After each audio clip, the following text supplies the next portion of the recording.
Welcome back to another episode of the Mind If I Crash podcast. I'm your host, Tristan Taliano, and this is a season 3 finale. Before we get into the episode, quick message from our sponsor. It's not too late to join and get into the cash giveaway that we're doing at the end of this episode. Guys, we're going to be doing that drawing here this weekend. We're going to do it live on probably Instagram or something like that so you guys can see who won in live time.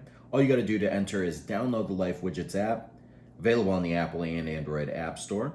Add me as your first friend at Tristan Taliano, and if you win, I will be reaching out to you to get you your preferred method of payment.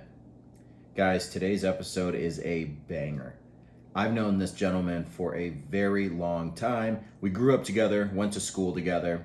In high school, he went to the JVS for the Culinary program, and then after furthered his culinary education in Columbus, he is now a private chef for hire in New York City, making huge moves nation and worldwide. Ladies and gentlemen, Chef David George. I'ma go flex on a bitch, go stunt on a bitch. I'm sorry, I'm having my way. You ain't even with my team, you ain't with my gang, little nigga, get the fuck on my face. I bought a Glock in the party, I shoot at the ops, they dancing like B2K. Nigga want smoke, I'm like, okay, we gon' pull up, take his ass out in broad day. I'ma go flex on a bitch, go stunt on a bitch. I'm sorry, I'm having my way. You ain't even with my team, you ain't with my gang, little nigga, get the fuck on my face. I bought a Glock in the party, I shoot at the ops, they dancing like B2K. Nigga want smoke, I'm like, okay, we gon' pull up, take his ass out in broad day. It's more money out here to be made. Before we get going, I want to say thank you for being here. Thank you for being my season finale guest, because there's a big weight on your shoulders that you don't even know. This is his first time doing a podcast, so yes, it is. And thank you for having me. It's a pleasure to be here. I'm happy to be a part of it, so thank you. Yeah, I mean, shit. So, did you touch down today, or was it yesterday? I touched down today. I left New York at like 10:30 this morning. I landed at around noon, and I kind of been hitting the ground since. It's been a busy last week for me, so a lot of my life is, it's really about I'm never free. I just make time. Having that ability to really create something and be able to transition from something that I knew and, starting off from a small town, being from Lorain County, and now transitioning and fast forwarding my life 5 years to being in New York City, being self-established and, working for myself, it's really a blessing. And I'm extremely grateful for the support I have gotten from people from back home, people here, my connections internationally from some of the restaurants I've worked at around the world, and even people that I still haven't met that I just like to chop it up with and get some information and kind of share and feed off each other. Absolutely. I mean, you live in a fast-paced and creative environment. And honestly, so I get it. When you don't have time, you don't have time. When you said you were going to be in town, I had to take advantage. So I kind of feel bad bringing you in last minute, but I'm glad you're here. So let's start at the beginning. What started this culinary journey for you? I mean, as a kid, was it high school? Where did this begin? So if I had to really pinpoint where it began, for those of you who know me and my family, my father owns Moosehead Grill. So that's kind of where it really got started. My father's owned restaurants longer than I've been alive. So when my brother and I were growing up, that's the time we got to see my dad, because he was always working, and that's just the restaurant life. Mm-hmm. It's a lot about sacrifice and really understanding, it's not, being a part of a restaurant is more so a single person's game. It's not built for families. It's not built for that time, because your time is completely dedicated to your career and to your job, especially if it's passionate. And it's driven by, loving what you do every day. I believe that. But that being said, I kind of got that first taste. I was working with my dad from like 12, 13 years old, started bussing tables in his restaurants. And, at first, it wasn't really being in that environment that made it click for me, but it was a great first introduction. Mm-hmm. That being said, once I started getting older, like 14, 15, I started cooking in the kitchen at his restaurant, and I loved doing that. Don't get me wrong, it teaches you a lot of responsibility, timing, dedication, and all those things, those life qualities that you need to survive later on. But it wasn't really until I moved out and I went to culinary school in Columbus, Ohio at Columbus Culinary Institute, which was where I really kind of started to click. And, I was like, what, this is something I can see myself doing for a long time. And, as the years have passed, that passion's only grown stronger. So, explain, I guess, skill, knowledge, even just the challenge between going to a program that's, you know, trade-based in high school to full on, most of your academic hours are covered once you get to a culinary college, essentially. Correct. You know, what was that transition like? Was that kind of extreme at the beginning? So here's what I'll say. You know, I was someone who never really cared much for school. It wasn't something that I ever put a whole lot of effort and time into. Especially, I'm someone with a lot of ADHD, so keeping my attention is quite a hard thing to do. I'm with you. That being said, you know, it was a great experience because, you know, I started at JVS in Lorain County. With most of the people who understand, you know, like you get to go to a trade school instead of going to a regular high school for your junior and senior year, you know, it really changes your perspective. And unfortunately, the trade industry is dying in severity, but it's something that our country and everyone's economy actually needs, you know, like absolutely. People I know that are, you know, going hundreds of $1,000s into debt in school, and they're coming out to go work at a gas station or something that's not in their field. And it's like, they wanted to be passionate about what they loved, but, you know, that passion didn't feed back to them. There was no opportunity on the other side of the door. Absolutely. Yeah, I get that. What I've understood now is insanely high pay rates for anyone with a trade right now. Yep. You know? Absolutely. Who would have saw that? You know, like who would have saw that coming other than the people that learned a trade? You know, now they're giving a fuck you to the world right now. Pretty much. But yeah, no, it's the absolute truth. And like even stuff like carpentry and like plumbing and electricians and stuff like that, like people like consider as like, oh, like this is like a low quality job or something like that. You know, it's like, it's hard labor. It's not, there's nothing glamorous about it. But that's actually, you know, the more important stuff. Like, you know, you can have somebody go pay $80,000 for a philosophy degree, but what's that going to do when your power goes out? Exactly. Yep. You just start switching shit on the breakers. Like, you don't know that. You're rolling the dice on that and you might lose. So, I mean, obviously that's something that I have to commend you for, because I mean, dude, in high school, that was a grind for me. That was a rough struggle because of my ADHD and, you know, my mental health shit that I had going on. I could not see past tomorrow. So to be able to even say, hey, this might be something that I would like, let's entertain it. I mean, at a young age, I got to give you some credit there. Thank you. I appreciate that. Right into college. So tell me about your studies in college. What is it that you learned? What did you start to kind of like? What did you say, you know, this is something that I wouldn't mind doing as a living? You know, I don't know if I have a really direct answer for that, but I'll answer that question the best I can. But if I were to have to answer that question, you know, I would say it was more so, you know, the environment. A lot of the chefs that I went to school with and trained under, you know, like they all were extremely supportive, and to the point where, you know, on my days free, I mean, I was working 3 jobs and going to school full time. Damn. So I pretty much had about an hour and a half, 2 hours of free time to myself a day for that whole 16 months I was in school. But it was definitely the environment, man. Like everyone there was extremely supportive. I was always pushing myself farther, and like being able to understand and learn new techniques and recipes. I'm someone who's always very infatuated with the why. I want to know the why. I want to know the how. I want to know, you know, what makes this click and what doesn't. What can I do in a moment's notice to fix this problem? Because that's a lot of what I do, is coming to, you know, these instant conclusions, because all day I'm having problems thrown at me. And, you know, if I'm in charge, I'm the one everyone looks at. I don't get to look at anybody else and pass that torch.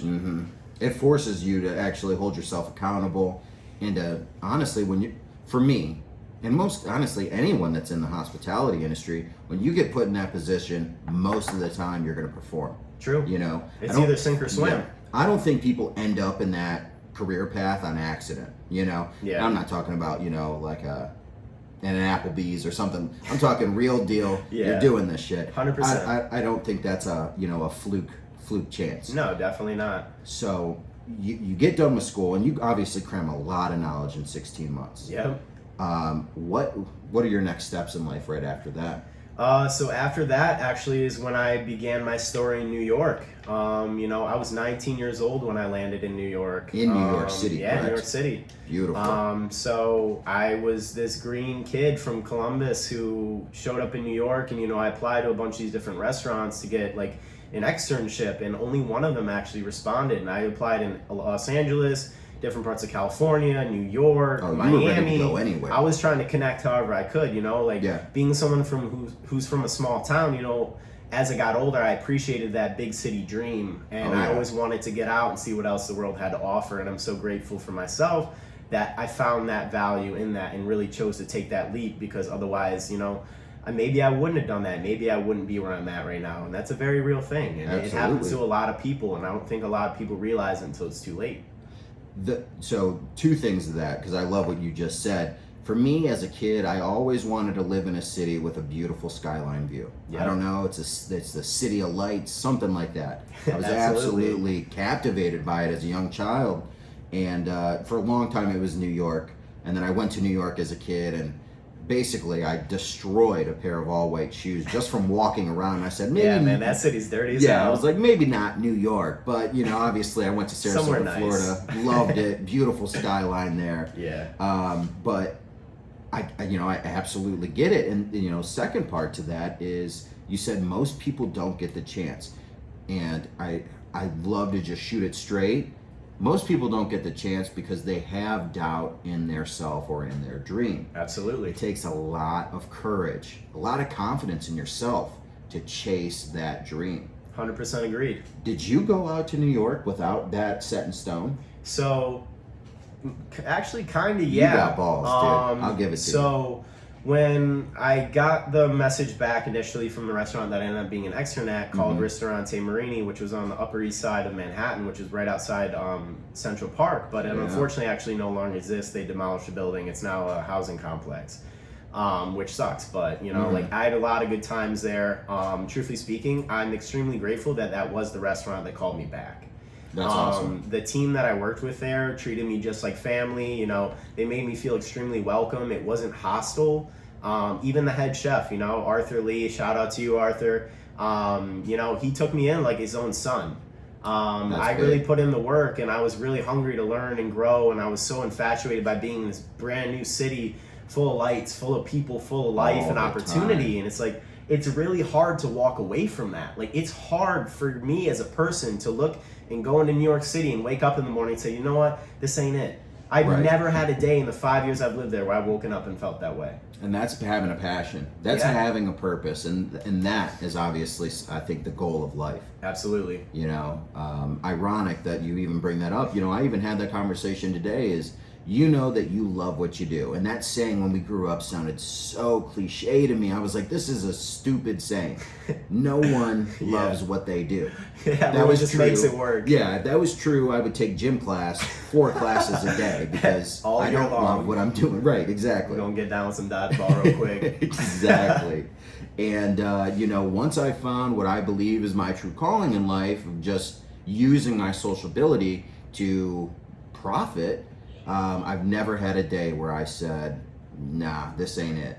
Chief called, this ain't it. I get up, I'm excited to do it. Yep. And when I lay my head down at night, I'm grateful that I found this path in life. Absolutely. So 100%. I'm with you on that, dude. In addition to that too, it's like what you said, like, you wake up and, it's not always the best days in the world. I myself, admittedly, I have my own days where I'm like, like, I'm not feeling all that great mentally today, and maybe I'm not up to it today, but the thing that, kind of reminds me that I'm in the right direction, that I really love what I do, is that no matter how I feel about it, I still get my ass up and I do it. Yep. And I do it without a thought, like for many years in New York, I worked 20 hours a day. And that wasn't even in just one place, like I would work anywhere from 10 to 13 hours at any given restaurant. Some of them were longer, and I'll go into that when we talk about Peru. Yeah. But, I was working 10 to 13 hours a day, and then, I'm trying to build my own dream, so I'm adding an additional 6-7 hours of my own time after I get home from work. And then I'm working on my own projects, going to sleep for 2 hours, and going to work another 13. All right, so that is something I've never done, that is amazing, and you're constantly creating, As often as I can. The one thing I don't think most people will ever know or kind of be able to understand is the true amount of stress that you go through in that environment. Yeah. So I got 2 questions for you. One being, when you got that externship, was there any type of,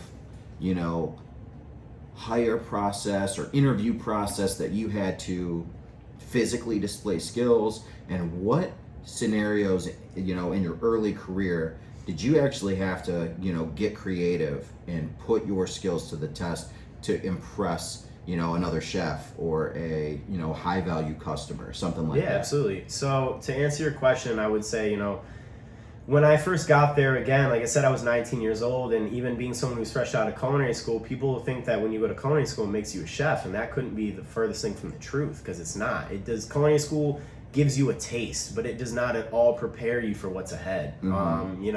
It's an extremely stressful life, and it's a very lonely life, if I'm being completely honest. Like, you spend a lot of time by yourself and a lot of time in your head, and it's like, being there, I was extremely excited. I was someone who's from the Midwest, and honestly, people when I got there were like, even one of my old chefs, he was like, "Why the hell do you talk so much?" And I was like, "I don't know, it's where I'm from. Everybody talks to each other, but in New York, nobody gives a shit who you are. No one cares what you're doing unless you have something to offer them." Hey, I guess up respect. New York's a very blunt place, and it's something I can definitely appreciate about Straight it. to the point type Like, city. they do not play games. If they don't like you, they'll tell you right to your face. And it's not even about disrespect. It's just about getting to the point. Like, that lifestyle is so busy. Yeah, they got shit to do. Yep. I get that. Exactly. But to circle back, I don't really think I had much to offer at the beginning. I was more observant. I just wanted to see what was happening. I wanted to be engaged in the action and the environment and kind of really feed off that energy. And to give you an example, we call them stages or trails in the hospitality industry, and it can go for front of house or back house depending on your position, whatever it may be.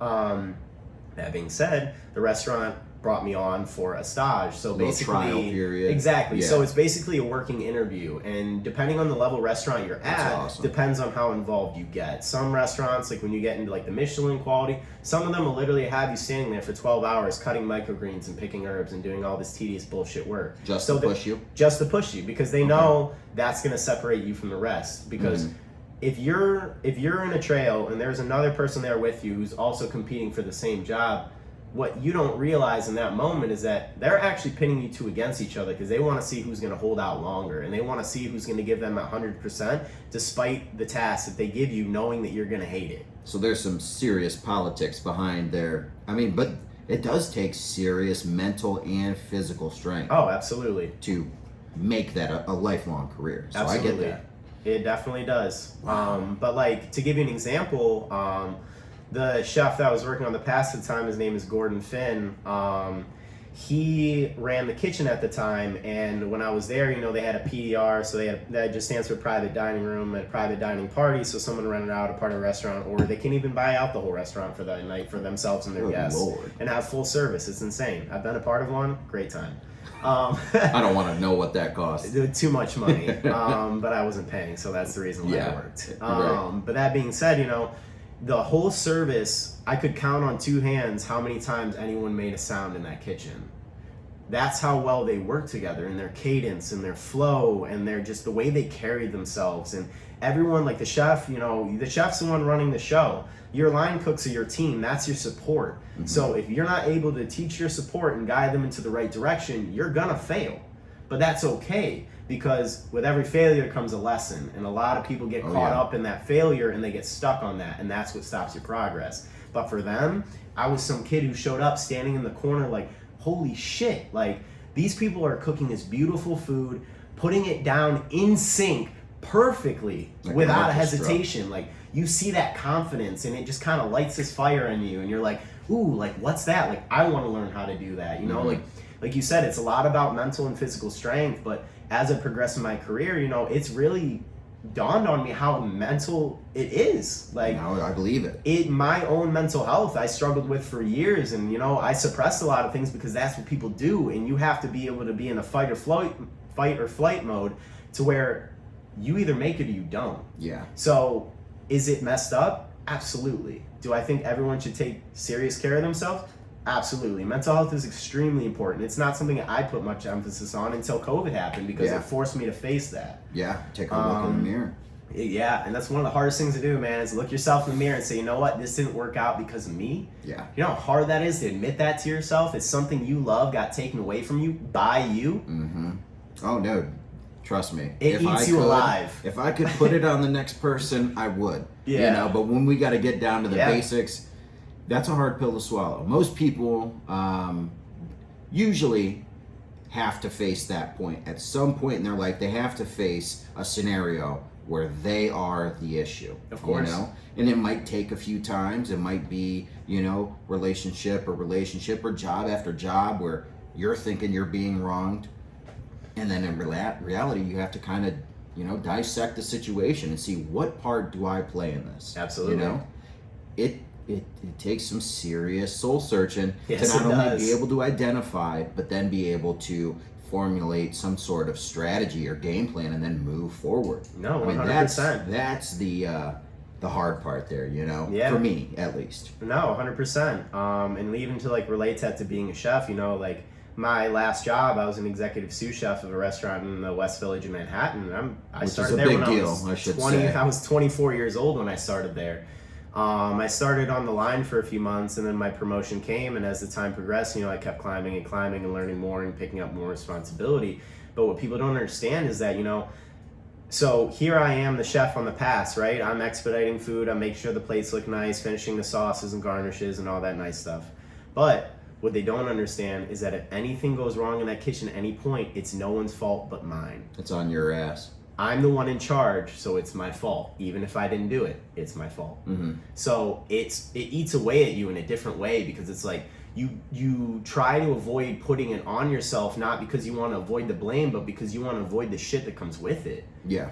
Like that negative self-thought, that self-destructive behavior, all those things are very real, and they're very relevant in those situations. And it's like, people are like, oh, you know, like, how bad can it be? You know, like, I've had interactions with chefs. I've been hit, kicked, spit at. I've had pans, plates thrown at me. I got hit in the chest with a cow tongue while I was in the middle of service at a Michelin star restaurant that I was working at. Ain't no way, boy. Yeah.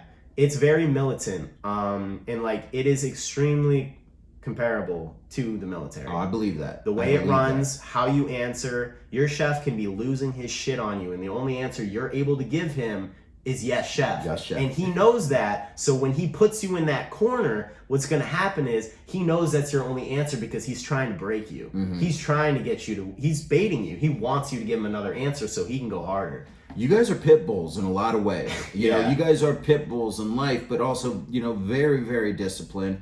And that's something that, like, if you someone understand it, you can kind of see the beauty in it. It's a beautiful thing, you know, it is. But you even said it, you know, you stand there as a kid with no knowledge and watch them work and sink. And, you know, some people, they have a mess up, they fixate on it, they obsess over it, and it holds them back.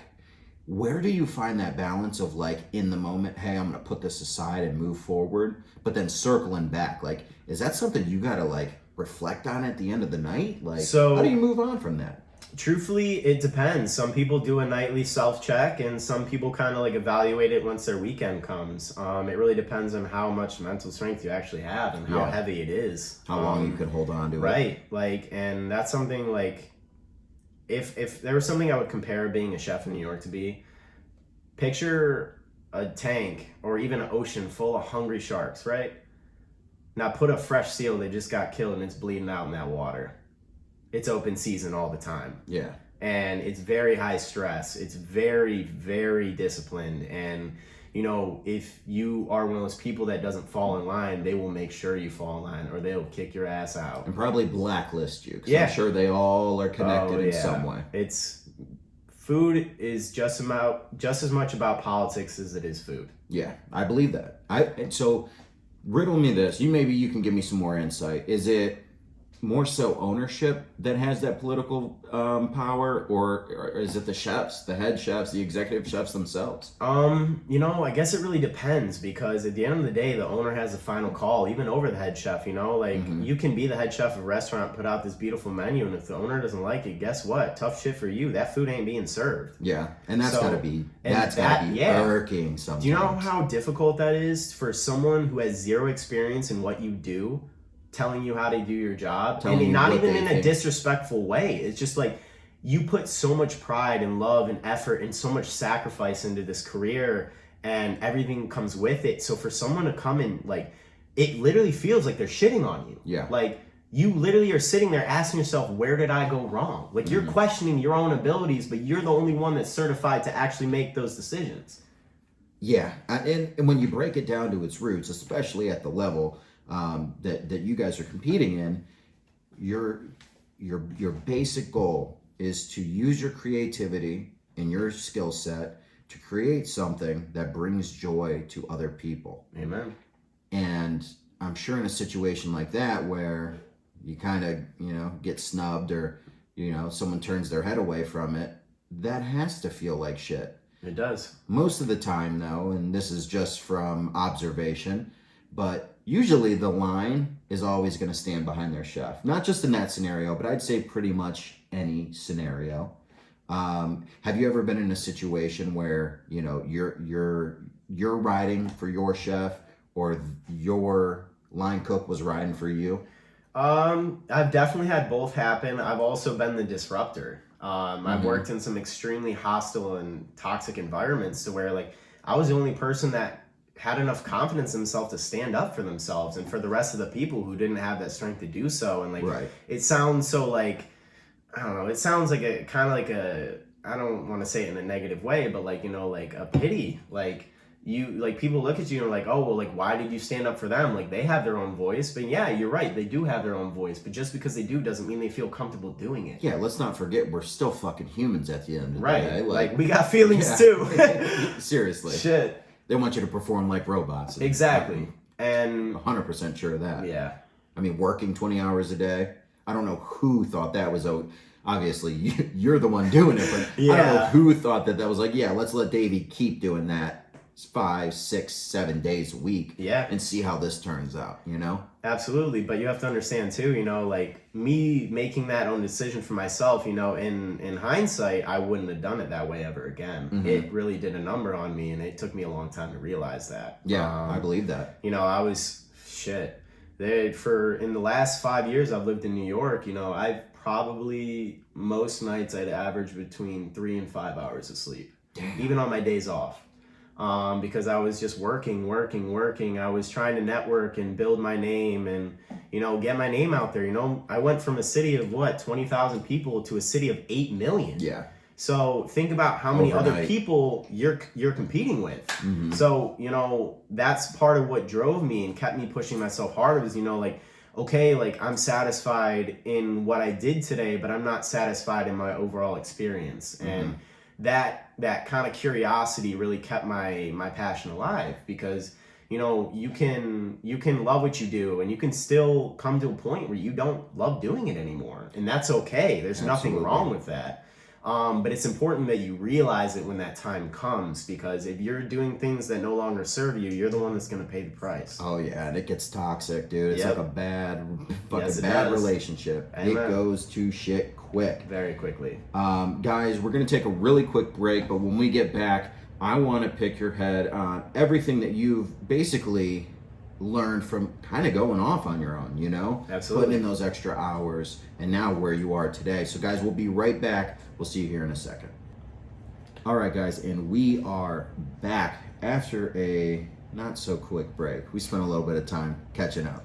You got to keep in mind, I haven't seen him for years. So I want to get now into, your own, destiny in life and what you wanted to pursue outside of the work hours, outside of your, say 9 to 5, even though it's probably much longer than that. Yeah.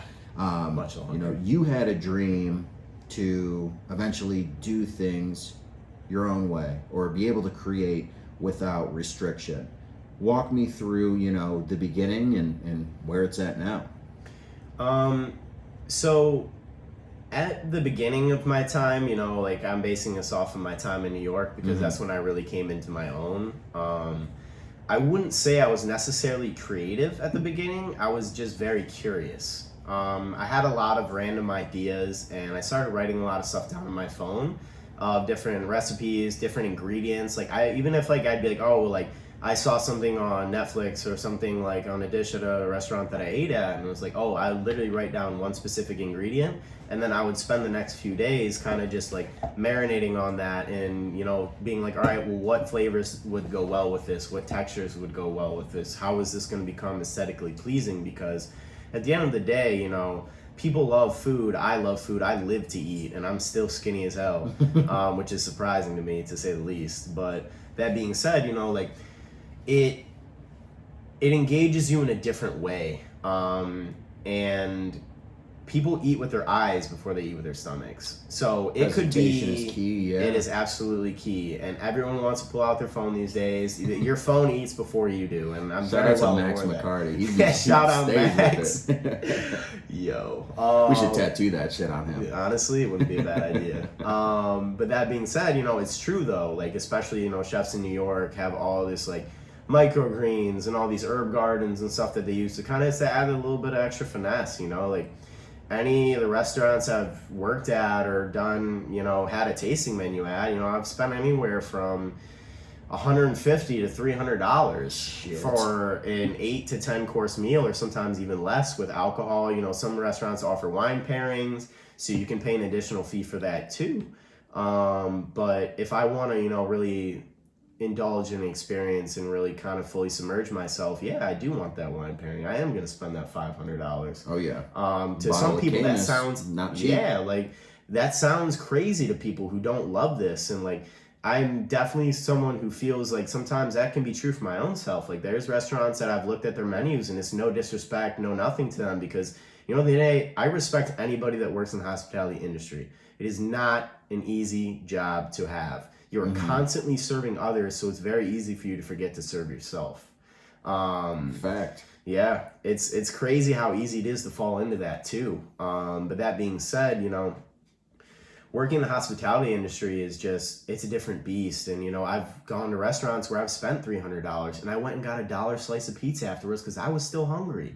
Do you know how aggravating that is for someone who spends all that time in the kitchen all day, saves up this money to go have this nice meal, and then they just get let down, or maybe the food isn't as good as they was claimed to be, you know? Like, people love to clout chase. Yeah, man. That is criminal. There are some restaurants that are in New York and, you know, around the country that, like, just the tasting menu itself is anywhere from $3 to $3.50. There's a restaurant in Columbus Circle on 59th Street in Manhattan called Masa. Do you know how much it costs to sit down at that table? Just to sit down. Tell me. $650 a person for an omakase style sushi tasting, or sashimi, I'm sorry. But it's all flown in from around the world, from Japan and all these countries. So like all this product is coming in day of. So understand that, you know, you're spending all this money, but you're also paying for that premium quality product. And the freshest of the fresh. Like that fish was killed 2 hours ago, and here it is now, you know, like, and I mean, 2 hours is definitely a short window. It's still less than 24 hours. But it's less than a day out. Yeah, like as soon as they get to order for it, that's when they make it start. Christ. So yeah, like I've definitely had some disappointing meals in the city, and I've had some really, really great meals, ones that have kind of inspired me to keep pushing as a chef and kind of forced me to look at it from a different perspective, because, you know, like when you're a chef and you go out to eat, it's not a regular experience. It's not like the everyday person. Right. I don't go out to eat to just have a meal. I go out to eat because I want to eat food that moves me, that wakes me up, that says, oh, wow, like, you know, I didn't know this could taste this good. I didn't know these flavors went together. I didn't know this was such an interesting texture. And then that starts the cog in your brain to where all you're thinking about is, what can I create with this? And that's when the passion keeps furthering itself. And that's when you keep waking up and you're like, shit, what am I going to cook today? Like, I don't even buy groceries. I don't go grocery shopping. I just buy the ingredients for the dishes I feel like making that day, and that's what I eat. That's amazing. I don't think some people would call it stupid, but so like even to me, that like obviously like I got a family and shit, like that would be insane for me to do right now. It's very French. But dude, like also amazing at the same time. That's sweet. I like that. Thank you. So with the you know, as a private chef, you carry a lot of responsibility from start to finish. You know, tell me, does someone reach out to you or do you reach out to them? Like, how does that process begin? So there's a number of avenues you can go, and I mean, I've only been doing this full time, working for myself as a private chef, outside of a restaurant for a little over a month. Okay. But that being said, you can work with agencies. There are private chef agencies that you can get hired into in like California, New York, LA, all that, Miami, whatever. But they still represent you some way. They represent you in a very loose way, but they take a majority of your cut because they take it as a finder's fee. I have friends that work for these private chef companies that were doing 4 or 5 course tasting menus that I would charge you $200 a person for. Yeah. And they're charging that same rate, or maybe they're charging a little less, but that agency's taking 40% of that whole cut. They're taking 40%, almost half of what you're making, and that's not even including like the labor costs, yeah, who you have to hire to work with you, your ingredients, your transportation, your timing. Bruh. Yeah. Like, it's crazy to think about, because it's easy to fall into that because, being a private chef, you can either really go gung-ho and just do your own thing, and you can be the one reaching out to clients or having your own website. But it's not that easy. It's not that easy. Yeah. But at the same time, like that, having that agency is a safeguard. That's comfort to us because that lets you know that there's someone else there that if you can't do it on your own, someone's going to help you get there. They're just going to take a fat chunk of what it is you're making. They're going to keep the leads coming in. Yeah. And it's almost but it's going to cost point, you. Where do you pick the right path? It's like, do I put full faith in myself? Because to be a talented, experienced, and knowledgeable chef is one thing, but then to almost pick up the slack of like the front of house or a sales rep or something like that. Right. Not everyone is skilled with that gift of gab or being able to negotiate.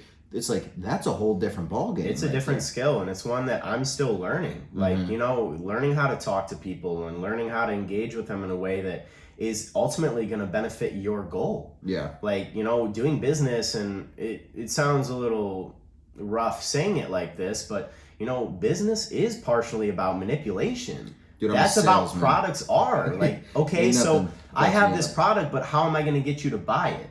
Yep. And if my avenue isn't working, my first option isn't working, great. So now I'm going to plan B. So now how am I going to shift your mind into buying my product? How am I going to shift your mind into finding value in me and what it is I'm selling? Yeah. Because it's not necessarily like you're showing up with a dish like, here, eat right, this right now. Exactly. It's, explain this. So, you meet with a potential client, right? Do you walk them through, or do you kind of like have like an interview or a meet and greet where you guys figure out what they want, what you can do, how much it's going to cost, and then do they decide, like, what even takes place in that initial meetup? So it can actually go a few different ways, but basically what usually happens is say like, okay, say, you're a client and you're looking to hire me, right? Mm-hmm. So in this instance, we're going to say that you reached out to me and you said, hey, chef, blah, blah, I really love your work. I've been wanting to eat your food. Like, what is it going to take for me to hire you? So then that starts that dialogue. So me as the chef, my next step to reciprocate that interest and show you that, yeah, like I would love to do that for you, because at the end of the day, if somebody's cooking for you, they're sharing their story. They're showing you what they love. They're showing you the things that made them who they are. And that's something that a lot of people overlook. And it's like, that's the majority. That's the heart of cooking, is getting to share your story and getting people to understand who you are. That dish. Right. Yeah. Like, I'm not just putting up food. I'm putting up me on a plate. And a lot of people don't get that, and a lot of people don't understand that concept, and that's okay. Not everybody has to. That's a cool way to put that. Like, but it's real. It's true. Right, and that's why I like that. To follow up with that, like my next step would be, all right, so I'm going to ask you, do you have any allergies? How many guests will be in attendance? Do you need rentals? Do you need glassware, stemware? Do I need to buy tablecloths? Does the staff need a certain sort of uniform? And that all depends on the quantity of people that you're catering for at that given time. Or like the style of event, right? Things like that. And like, two different variables. I do family style plating. I do individually plated. I do buffet style. I do catering to go. It just depends on what they want, but you offer them your options of what you have available, and then they decide. So like, say you wanted, say it was you and 5 other guests, and then you wanted a 4-course tasting menu. Great. So I'm going to charge you $150 a person, but out of that $150 is going to come some of the food costs, is going to come some of the labor, because at the end of the day, I have to take that out of the final cut, because until you establish yourself, you're not able to really charge in a way where you can say, you know what, you're going to rent me a car so I can get to and from the location. You're going to pay me X amount. Because if you don't have that clout and that following, you can't expect people to feel that giving to you. Right. And it sucks, but it's real. It really sucks, because it's like you can put all your heart onto a plate, man, and someone can just shit all over and be like, you know what, I don't like this. And you just sit there and you're like, what the hell just happened? Yeah, that crushes you. That's probably worse than getting ripped by the chef, You're like, fuck. Arguably, depending on the day. Depending on your chef's mood, for sure. You're not getting hit with a cow tongue, that's for sure. Right, yeah. Maybe. But that being said, like, I would send you that sample menu, and then we would work on a menu together and go back and forth in like Google Docs or via email, and decide what it is exactly you want. Because at the end of the day, like, when I create invoices for my clients, they're all custom made, If you want a 4-course menu, it doesn't always have to be $150 a person, but it does count on what the products are and how much they cost. Right. Because I can't give you a 5-star experience with a one-star budget. With like a cheeseburger budget. Yeah, and that's true. And it's like, I don't know, like people spend a lot of money on stuff like high fashion clothes and all this, and like, don't get me wrong, I love looking nice, I love having nice style, I get it, but like, people don't understand, like, hiring a private chef is a serious flex. Like, being able to be like, you know what, like, I got it so well that I'm able to hire somebody to come into my home or my location, my office, whatever, and say, you know what, he's gonna cook for us today. I did this shit. Right. That's what I'm saying. Like, people value things in different ways, but like being hire a private chef is a flex, because A, it's not cheap, and B, especially if like you want to do something for like a birthday dinner for your significant other, or you want to have just a simple date night, or you want to have a birthday dinner for a bunch of your friends, like that chef, me being that chef, I can cater to whatever it is you need. Right. You're flexible enough. Right. You know enough to be able to basically create that entire meal. Yeah. Because that takes, obviously, a lot of knowledge. Yes, to it know does. Plenty of things. And at that point, it's like you don't even have someone to kind of not fall back on, like, if shit goes bad, but more so like fall back on for, like, hey, let me spitball this off you. Or it's all on you. It's all on you. No, you're 100% right. And that's probably the scariest part. Well, not the, but one of the scariest parts for sure, because it's like, when you're in a restaurant and I was an executive sous chef, I still had a head chef that I answered to. Yeah. So at the end of the day, I still had someone that was above me that if shit hit the fan, there was a ladder that it was coming down before it got to me. Right. You catch some, but not all. But not all. And when you become a private chef, there is no safety net. It is just you. Yep. And when you make a mistake, and it happens, I've made mistakes. I'm not perfect. Nobody's perfect. No matter how much they claim to be, nobody is perfect. And I've had moments where I'm like, oh shit, like I fucked up. I made a really big mistake, and I got about 30 seconds to figure this out before shit hits the fan. And fortunately, because of my experience and because of working in restaurants and a lot of the cool stuff I've been able to be a part of so far, it's like it has allowed me that ability to adapt. Like, all day at my last restaurant, people are asking questions all day long, and a lot of them are repetitive. A lot of them ones you've already heard 20 times previously. People you work with are asking? Like, okay. the people you work with, people that work like with you, like under you, whatever it may be, like restaurants are constant communication, and like, it's a lot of repetitive instances where people will say, hey chef, how do you want me to cut this? And you're like, I asked you to dice it. And like, you're not even trying to be rude, but you're like, I already said this to you 3 times. Why are we still having this conversation? It'll start to drive you fucking mad. Right. If you keep absolutely doing it. Right. But as a chef, here's what I must say. The second you lose your cool, it's over. Really? It is over. Because your team is what really matters. I could be the most talented chef this world's ever seen, but I'm still not shit without a team. You can't run the whole kitchen. I can't do everything by myself. Yeah. And that applies to every single occupation. whoever's top of that food chain didn't get there by themselves. They don't do it by themselves. They pay people who help them get to that goal. Right. And just because you're the coach, a coach can't go out there and win a fucking football game right by himself. You know? Right. He needs that team, and he needs that team to operate within not just neutral camaraderie, but like at peak perfect relationships. You know, like you guys. Obviously, you guys, especially in the restaurant industry, you guys have your beefs, but you guys are a family. Absolutely. And that is what is the most important. Cue the Vin Diesel thing that you guys are fucking doing on the internet. Family. Yeah. That little fucking Spanish guitar. No, but that's true, though. And it's like, you know, I've worked at restaurants where there was a lot of camaraderie. And that first restaurant I worked at in New York City, the front of house and back of house went out together every single night of the week. Yeah. Even if it was a shitty service, we all had love at the end of the day. And there are not a lot of places that have that. I've worked in environments where it's been the complete opposite. And the front of house hated the back of house, and the back of house hated the front of house. That's and it showed. Good. It showed in the service. It showed in the environment, the staff morale. It showed in the numbers of sales. That hurts the owner. Yeah. Too. Like, the person who's paying your bills is the one that's taking the fall, because basically adults want to act like children. Absolutely. Whatever it is. And it's never anything that big. Nope. The beefs are always over the most playground bullshit when you're in the hospitality industry. It's holy shit. Looking back on some of the scenarios I've found myself in, I am like, how is this even relevant right now? And the crazy thing too is, you know, like, especially like, there was someone I was talking about this with, and I think it's a great idea, but I would get banned in a matter of minutes. Is, you know, creating an app that reviewed shitty guests, shitty diners, people that were disrespectful to your staff and expected the world. Dude, someone fucking said this to me. Like, do you understand how many people in the restaurant industry would go nuts if something like this happened? Like, reverse Yelp review. Yes, exactly. Dude, who the for poor dining guests, absolutely.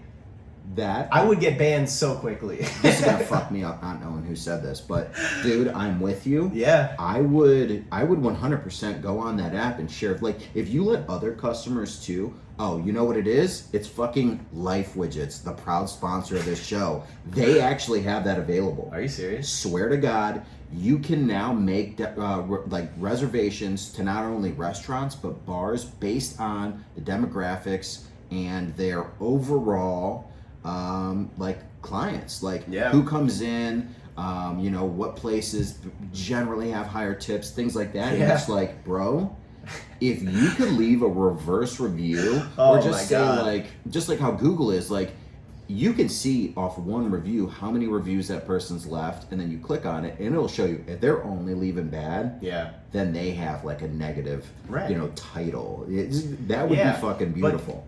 I agree, but here's the downside to that, and it's a downside because at the end of the day, someone's still going to pay the price for it. I'm not saying that their behavior is anything I would ever condone, because I don't. You know, working in some really hostile environments has really pushed me to be that difference and to make sure that I never treat anyone like that, because I didn't appreciate being treated like that, and it really does a number on you mentally.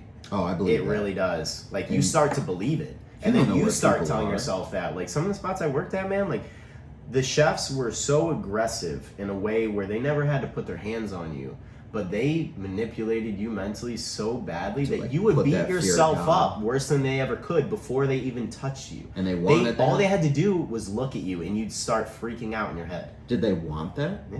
That's sick. That's some sick shit. Here's what I'm going to say. It is definitely sick. But at the same point, like, you know, a lot of these big name restaurants, a lot of these world's 50 best restaurants, these Michelin star restaurants, man, they're run on one thing: fear. And why I say the word fear is because, you know, I'm a prime example. I came from a city of 20,000 people and then moved to a city of 8 million. Now, again, keep in mind how many people I'm competing with for the same job. I still want to be top dog at the end of the day. Right. So these chefs see that all these kids, like all these people, are willing to travel from all the corners of the world to work for them. And rub pennies together to try to make it. And guess what? There's the thumb.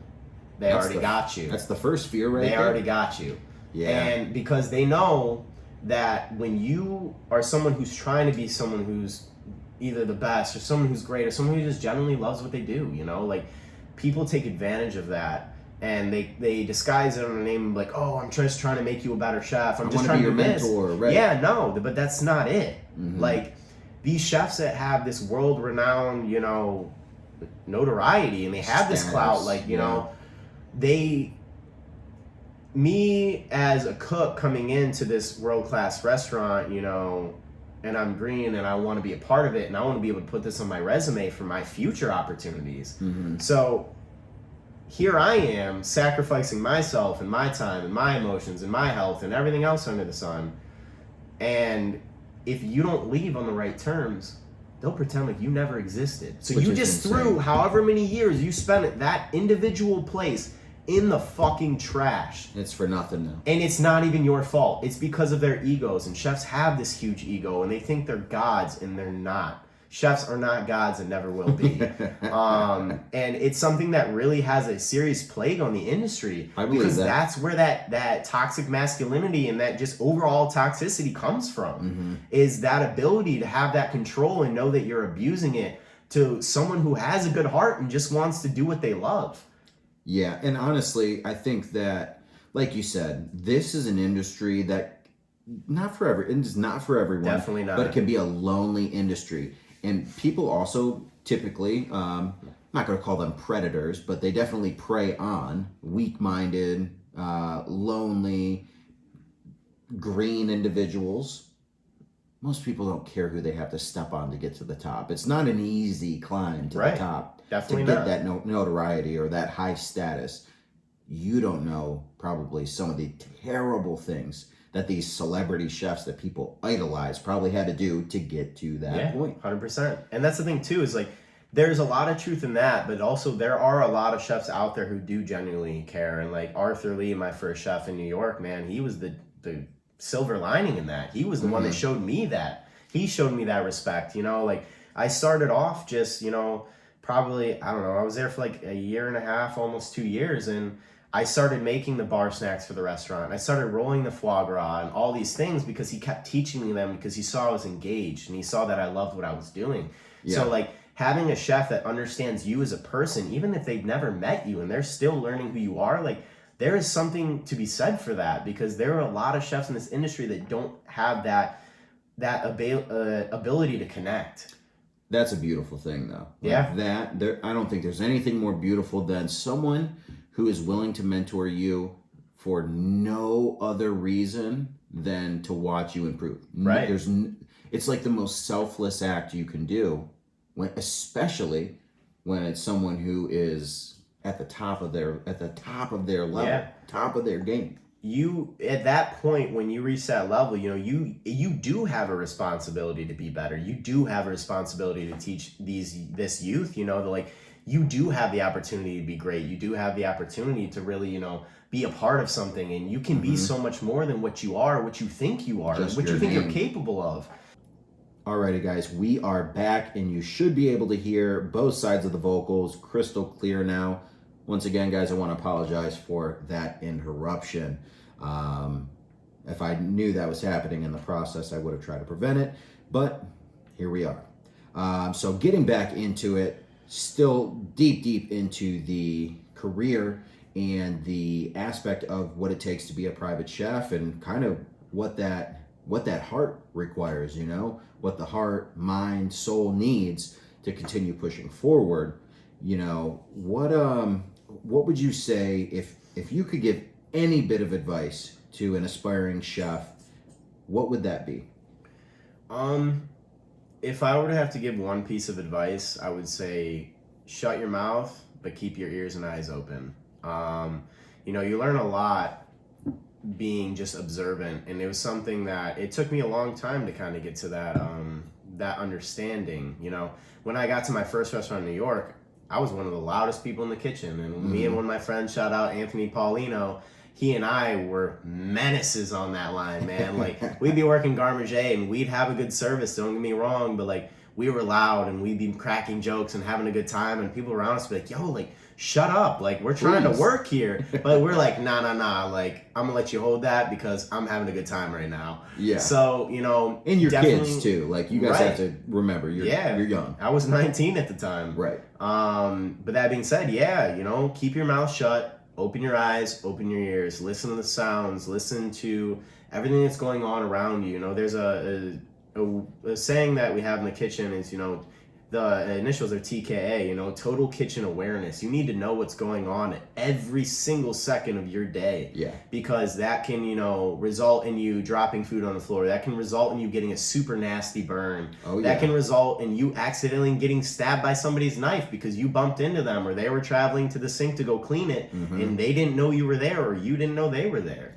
I think that if there's anything that I've learned, and I've even talked about this on past shows, you know, even with Dylan, for instance, you know, the kitchen calls are something that I implement into my life still to this day. You know, like, even here in the house, like, especially with like a young girl, like my young daughter walking around, and Jocelyn, I'll make knife calls, knife, hot, corner. Like, if I'm in the grocery store, I still call corner when I'm fucking hitting a I still like, say behind, and people just look at me like I'm crazy. I'm like, shit. Like, and I'm not like, in a this restaurant right now. Calls right now. And I'm like, God, but it's real. But that you are 100%. That could fuck up someone's night. Absolutely. You know, at the very least, you drop a plate that was a critical part of that party's, you know, ticket time. Right. Whatever. Their total experience. And there's no taking that back. No, like, once you fuck up in a way that could have been prevented, it's on you. Absolutely. Yeah. Absolutely. I like that. You have to be completely aware of what's going on, and, you know,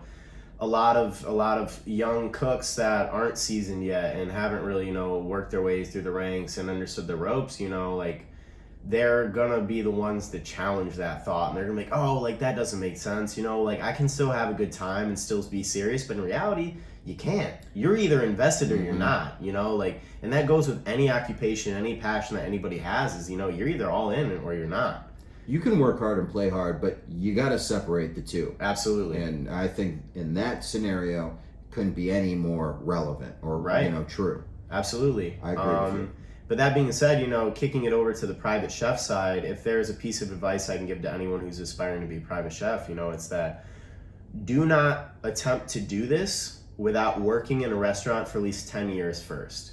And that sounds very grim and very dark and such a negative light, but no, the reality is that you learn how to adapt to these situations, and you learn how to fend for yourself, and you learn how to gain that confidence and how to guide a team, because, you know, you're not always working with people you're comfortable working with. You're not always working with a team that you have history with. So it's like you constantly have to be ready for something to change at a moment's notice and have an answer like that. And that's it. That is your job. So being a private chef is all about, at the end of the day, it's falling on you. It is your responsibility over anybody else's, over the people who you hired to do your front of house, who you hired to help you cook for the guests themselves. It is on you and only you, because you are the ringleader in that sense. But if you don't have these experiences in kitchens, you don't learn these calls that people think are stupid, but to us, they make a lot of sense and they're efficient and they're effective. Right. You know, you're not going to be able to adapt in those situations where you need to a point where, you know, it could affect you getting hired again. It could affect that, because now you're not relying on a restaurant to be like, oh, well, you know, this is where I work. Now it's only on you.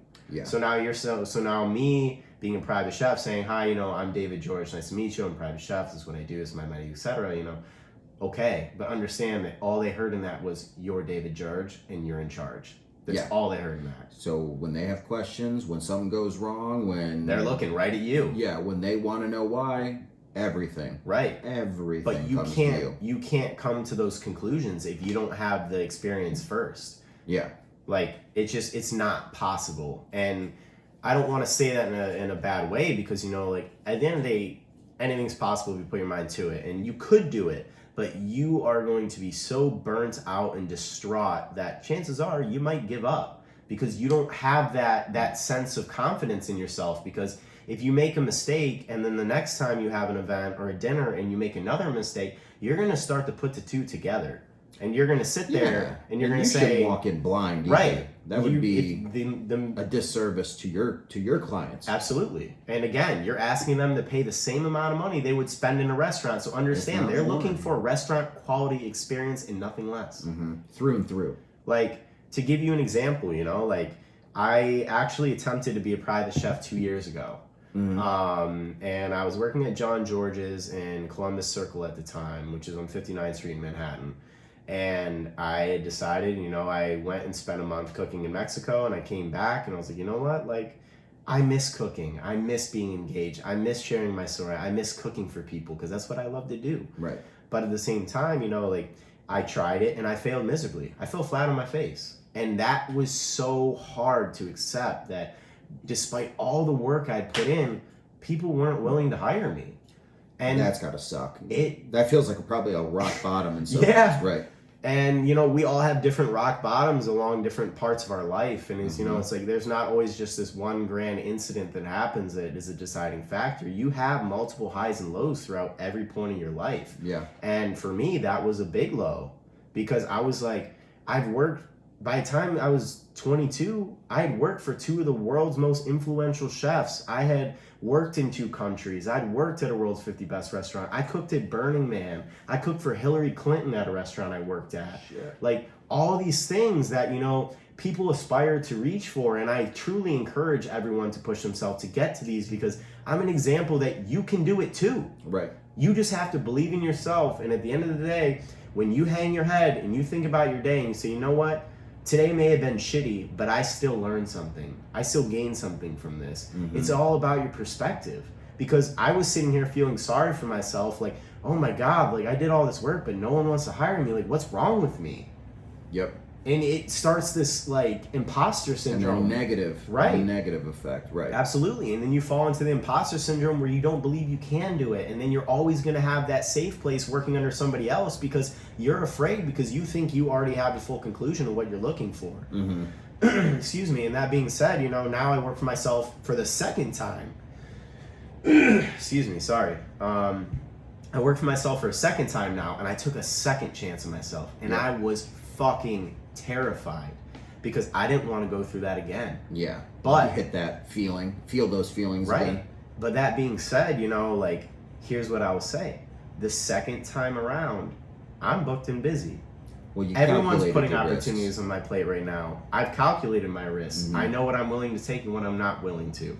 And it's been crazy because it's like, you know, people have a hard time understanding. It's something that I still struggle with greatly. It's like understanding that you might be on the right path, but it just might not be the right time. And maybe you haven't done the right amount of work yet that it takes to get to that level of success. And that's a hard pill to swallow, man. When you put it in 60, 70, 80 hours a week for years back to back, and then you're sitting there empty-handed. And you're like, where did I go wrong? What did I do? What am I not doing? But the reality, you could be doing everything perfectly right. You're just not doing it in the right way, or you're not engaging in the right way, or it's just not the right time for you. Yeah, and that's like accepting the universe to deliver when things are right. Not what's when that shit people say when Mercury's in retrograde or some shit like that? Whatever it is, I'm sure it's true. Oh, hold on now. Monitor on. All right, we're back. So we've talked about, you know, the coming up. We've talked about some of the lows. Tell me about some of the highs. I know you've worked in a few different countries. I know you've done some pretty dope events. Talk to me about some of that. So one of the more interesting events I had the opportunity to do when I first got to New York was the restaurant that I worked at. Hillary Clinton and her campaign team actually held a dinner at the restaurant I was working at. So they came through as Secret Service, bomb dogs, they ID'd us. Yeah. Okay. 2016, 2017, I forget when exactly. Right. But that being said, yeah, Hillary Clinton pulled up to our restaurant. Pulled up tough. Secret Service was there, and I have never in my life felt more in prison while being free. It is all fun and games until you see all these Secret Service officers showing you their guns, giving you a look like, make my day. Those Please. Dudes, they don't give you any room. None. Like, we couldn't leave the kitchen without being escorted. We couldn't go to the bathroom without being escorted. We had to leave the building for an hour for them to sweep the building for bombs. Secret Service was watching was they were surrounding the building. They were in the kitchen. They were in the dining room. They were surrounding the building entirely. They were everywhere. They were in front of the elevators, all exits. That's unsettling. Yeah, As fuck. it's crazy. And it is a crazy experience. You literally feel like you're in prison, and then all of a sudden, out of nowhere, some officer comes up to you and sees like you're looking at him, and he'll just come up to you and flash his guns that are strapped on his chest, and just gives you that look like, "Go ahead, make my day." Yeah. And you're like, "No, sir, not today. I want to live." You might have a chance with those chef knives, though. Yo, always keep them sharp, baby. So listen, I don't think you can throw enough fast enough. There was like they were like 40 deep. Yeah, those dudes are modern day cowboys. They got a quick draw time, dude. Honestly, some John Wick shit.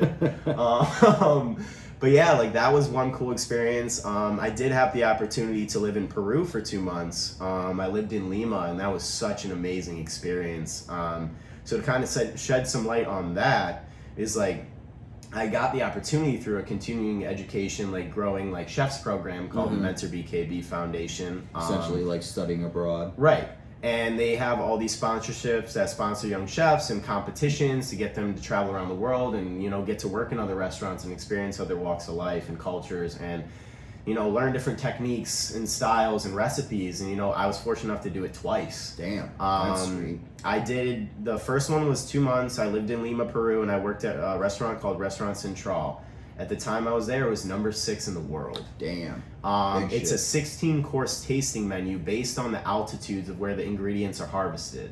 So it's constantly changing. It's constantly changing. Holy shit. But you know, it was so crazy because like you come from a place like New York where you have all these different tasting menus, and then you go to Peru and see something like that, and you're like, I was confused at first. I was like, I've never done something like this. But it was really, really, really cool. And I met some incredible people. I still talk to the majority of them to this day. That's awesome. But like to kind of shed light on that, you know, I got sent out of New York for 2 months. They matched my salary. They paid for my housing. They paid for my transportation. Damn.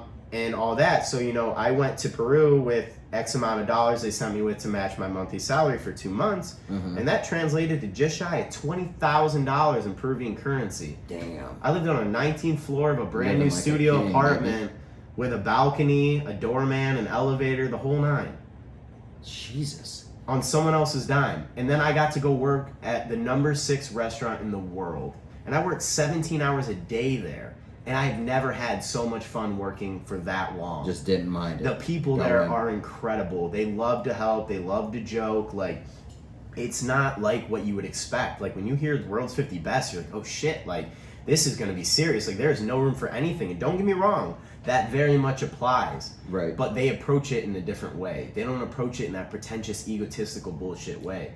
They approach it with the pride and being able to express themselves and show how proud they are of their culture and their country. Yeah. That was one of the biggest things for me when I moved to New York. Coming from Ohio and moving to New York, do you know how many people I met that just came up to me and were talking about how proud they are of where they're from and their country? Like, it was unreal to me. It's like, humble. I have never experienced that. And you're right, it humbled me greatly. I was like, wow, like, I'm from the US. Like, I can't say that shit about where I'm from. Like, I'm not proud to be from here. Like, maybe that's a little messed up to say, but in the grand scheme of things, you know, like, I've never met so many people who just genuinely loved where they're from. And I was like, this is crazy to me. For the experiences they've lived through and been given. And, like, even nice. the first week I was in Peru, man, like, I was taken out to one of the biggest fish markets in Peru. And it opened at 4 o'clock in the morning. So I was working from like 8 or 9 a.m. until about 1 a.m., 2 a.m., maybe later sometimes, depending. The hours changed.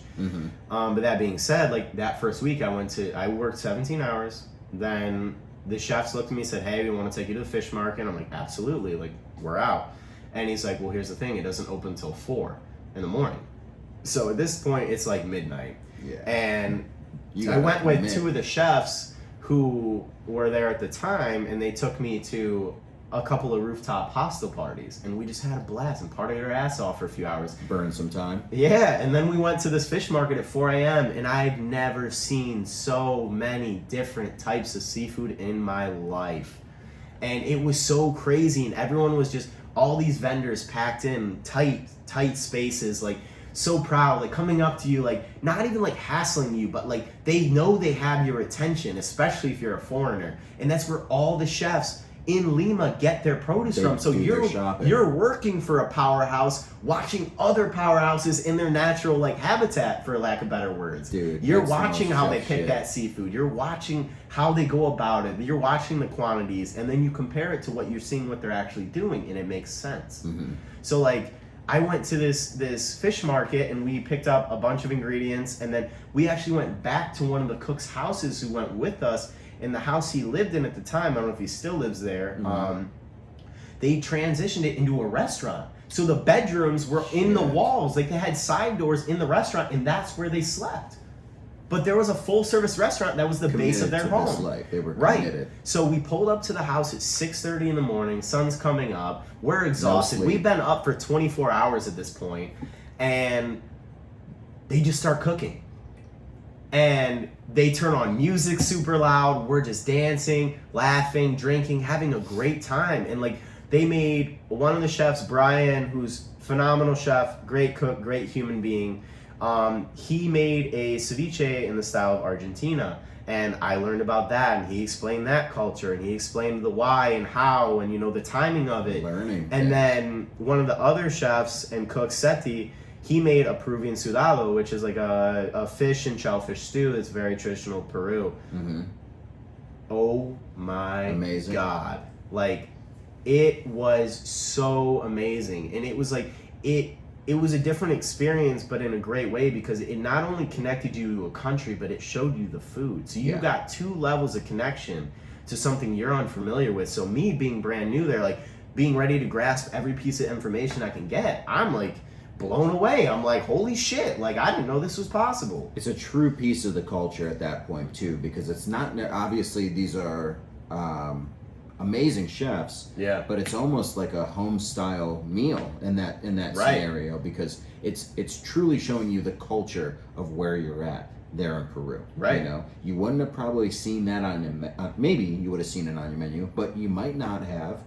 And you definitely probably wouldn't have seen it in New York. So it's like, that's a once in a lifetime opportunity. Thank God you stayed up all night. Absolutely. To be able to experience and learn something like that. And that's what I'm saying, like that's when those sacrifices are worth it. When you're dead tired, but you're like, you know what, there's something really cool on the other side of this that if I hang out for just a little bit longer, I'm going to get to experience something. Absolutely. But that was like only a number of things. Like, it was so crazy. Like, I was working on the pass, and like, it was an open restaurant with a glass divider. So you're here cooking, and like, I'm on the pass plating, and the guests are looking at me directly. They're watching me the whole time. They can see everything that I'm doing. Damn. They be talking to you sometime? They can't get that close. Okay. Because there's a glass divider, but if there wasn't, absolutely. Wow. Like, there was a time where they actually sent me out to a few tables to speak to the American tables. And they were surprised when I came out. So I was walking over tableside to these guests who were dining at the restaurant with us, and I got to walk them through a dish that I learned in my time in Peru. Right. And I got to share that experience, and you see that connection, and you see them engage in it, and it's like, it just keeps that fire alive, and it's a feeling you can't describe. And it's a feeling 95% of the world will never get to experience that. Maybe more. I think like you got the 1%ers that are like wealthy. You got the 1%ers that are like that talented enough or ambitious enough to even experience that in life. Absolutely. That's an amazing part of your journey. Absolutely. Couldn't agree more. But yeah, like just stuff like that. Like I said, the menu was based off of altitudes of where the ingredients were harvested from. Whoever came up with that, fucking genius. Shout out Virgilio Martinez. There you go. Head chef, owner, Central. I'll find a picture of you on Google and put you on here. Please do. It's still up right now. If you guys are watching this, it's still going. So you also said, I forget what year you mentioned, but you worked Burning Man, right? Yeah, so I did Burning Man in 2019, which was a wild experience. Oh, so recent, fairly recent. Yeah, then. right before COVID. How the fuck did that happen? So one of my friends, Blake, shout out Blake, Big Vern, Big Kern, Big Worm, I see you. He actually went to school with this girl named Val, and she was an event coordinator. She had ran the Brooklyn Mirage for 10 years. She spent time in Ibiza. She went to school for. I mean, I don't remember exactly what she went to school for, but it ended up being what she did. That's cool. And then she got into festivals and all that, and she reached out to Blake about it, and Blake hit me up. And he hit up a group of our friends in a group chat, and I was like, Burning Man? I looked it up, saw what it's about. I was like, sign me up. Put together the dream team. So I ended up going out there I was there for 10 days. And it's so wild, man. Like, it's not something I can describe. It's something you have to experience. I believe that. A constant 24/7 party. Everyone's having a great time. It's like all about like sharing and community and giving back to each other. Like, but it's also like survival, because you're out in the middle of the Nevada desert. Keep in mind, you're on federal property the whole time. This festival is the size of Manhattan. Good Lord. And it has its own sewer system, like its own like sanitary measures. They have garbage trucks that come and pump your RVs if you have it. They do all that. They do cleanliness. They like the way that the camps are set up is like on a sundial, so it's like actual streets. Like we were staying on 315 and J, so you're going 315 is the time and J is the cross. So it's like an intersection. So you actually were able to communicate with people, and all these different camps had all these different events going on, like giving away drinks, like like literally like playing drums that were attached to like gas kegs that when you made contact with the drum head, it would shoot a flame up. Jesus. And it would also correspond with the drum. Like it was a full-blown circus in the best way possible. You're dancing your ass off, not knowing what time of day, what day it even is. Like you have no phone reception. There are emergency medical tents, and that's it. Like, there are people that stay in tents, there are people that stay in RVs, there are people that rent campers, the whole nine. You can do it however you like. But you're there to basically break down and just be a fucking human being. Right. And it's extremely spiritual, and I'll talk about that because that connects to my time in Mexico. But it was extremely spiritual, and like a lot of Mayan rituals and stuff like that, and cultural, rituals that showed, and it was like, whoa, like you think like you're here to just like more or less get fucked up and have a good time, but like it also like teaches you things too. It's much deeper. And there's a lot deeper meanings to it. But like I was cooking out of an RV for 2 clients for the first 9 days because Blake wasn't able to make it out because he had something else going on, so he finished the last 3 or 4 days. And then I flew back to New York. But I was out there, man, cooking out of an RV, 3 meals a day. I did sous vide lamb legs, 15 pounds each for 30 hours sous vide in this giant ass Cambro in the middle of the desert, hooked up to an RV. We had grills set up. We had, like a standing range burner set up so we could cook like we were at a restaurant. So you had a dope fucking set. Yeah. Let me tell you this. Whose RV is this? Huh? Whose RV is this? It was rented. And to give you an idea of what it costs if you want to live big there, because it is not cheap. Oh, I'm sure. Like I could not afford to go if I wasn't hired to go. Like our clients for 2 weeks, more or less, and they flew into the festival on a plane. $350,000. Wait, that's what it costs? That's what they spent. Oh, it doesn't have to cost that much. Yeah, right. But yeah. To get that, they rented 3 RVs, hired 2 private chefs. They hired an entire event team. We built a camp with them with a diamond chandelier. Everything, man. Everything. Bro. Yeah. What? Yes. And then we went out and partied with them too. Like when we finish our day, they'd be like, hey, like, the event coordinator, Val, or Freddie, who was the guy who was really in charge, who unfortunately was a piece of shit. But like he would be like, all right guys, come on, like we're going out, and we'd all go out, and then we just have a blast and dance, and like you can go to all these different camps, and like one is like reggaeton and one is just like house music, and like but it's so loud that you can literally feel the bass blasting through your chest. Soul, right. Like it is physically moving through you.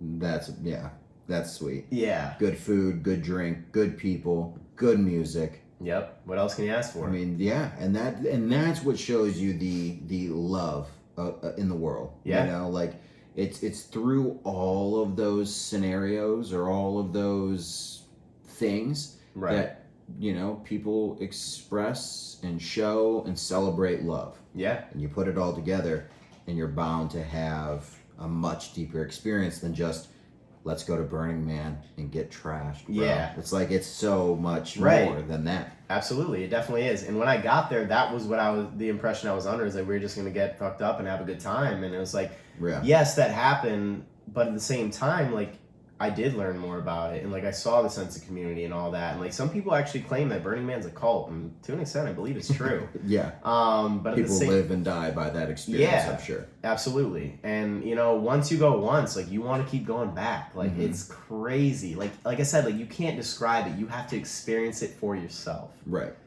Like Yeah, there's I no mean, better way to put it. If I could, I would. But Yeah. I settle for watching documentaries, vlogs, whatever I can. Yeah. Or, and, you know, in this scenario, interviewing you so that I can figure out the true experience that Right. has to offer. You know, obviously, if I ever become famous for some reason, I'm going to Burning Man. I'll go to fucking As you Coachella. You know, I'll go experience As those you things should. for fucking sure, dude. Yeah. Guys, we're gonna take a super quick break, but when we get back, we're gonna rattle off a few questions about the life of a New Yorker. We'll be right back. Alrighty, guys, and we are back. So, living in New York, where did you live? Where in the boroughs were you? So I live in Manhattan. I'm bordering the Bronx. I live in a neighborhood called Washington Heights. Okay. Predominantly Dominican area. It has kind of like a split, like Dominican and a Jewish area. It's like both on different sides. But I've always lived on the Dominican side, and it's always a party. It's always loud. It's always a good time. There's always people out in the street. Like when I first moved there, man, like there was all these families lined up all the way down the block, just playing dominoes till 5, 6, 7 in the morning, Dang, drinking getting it. Brugal, having the time of their life, and like they did. You know, it shows that you don't need to spend money. You don't have to do all these extravagant things to just truly enjoy yourself. And they did it day in, day out. Right. And they're not necessarily living in New York large, you know. Right. I'm assuming, and correct me if I'm wrong, but I'm assuming most of them were born in New York and will die probably in New York. Like those are lifers, right?